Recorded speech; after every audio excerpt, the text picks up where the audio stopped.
I want to talk a little bit about the limitations and a little bit on maintenance of our electric reel series.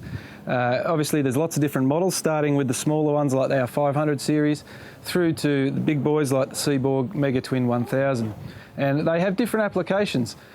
Things like our little 500 series here is not designed to go out dropping 500 metres of water with very large weights day in, day out.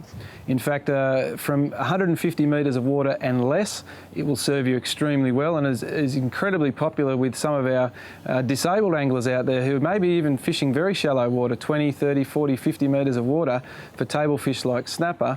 It has ample line capacity for that sort of fishing and tremendous amounts of power and torque in that application, but it is not a super deep water reel, and it will fail in a very short period of time if it's continually used that way. Reels like the Mega Twin are the opposite end of the scale. Running a 2-speed motor, it has a very high torque application for very deep water and very heavy weights. So although you might be dropping 600 metres down to the bottom, if you are retrieving your bait with no weight on there, you can use the high speed side of the motor and retrieve that bait very, very quickly, saving on time and effort throughout the day. However, if you do hook that big fish in very deep water, reels like the Mega Twin with our low speed torque setting can help you in countless ways. Firstly, it takes all the strain off the internals of the reel and enables that reel over a long period of time to serve you far better. You won't be wearing components that are unnecessarily being worn due to that extra strain of trying to reef something up at a high speed. It also, due to the lack of strain that it can put on the fish and your terminal tackle, gives you a better chance of landing that big boy who is a long way from your rod tip at that point. Regarding maintenance on your electric reels, less is more, but more frequently is certainly an adage that you should subscribe to. The idea of dunking a reel like this underwater is certainly not one that I would recommend.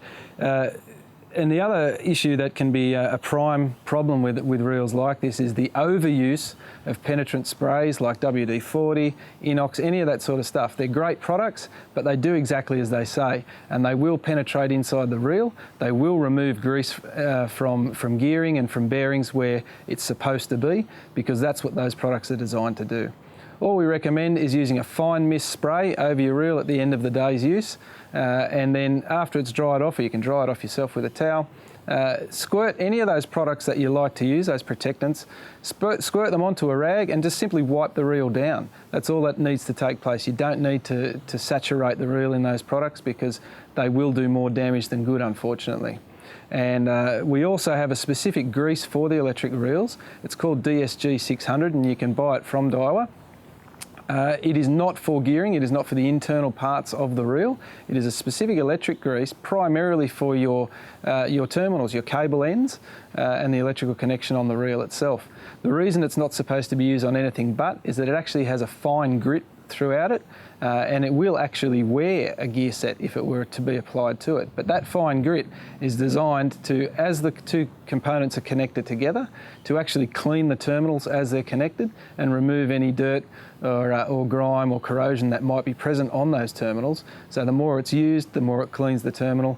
So a little bit of application there every so often can do you the world of good and get you a lot more longevity out of your cables especially.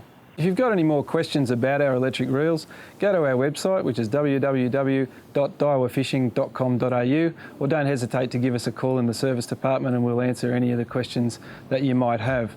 So from all of us at Daiwa, I hope that we've helped you enjoy your fishing experience a little more. Some of the tips and techniques might help you to get the most out of your fishing and get out there and use your electric reels.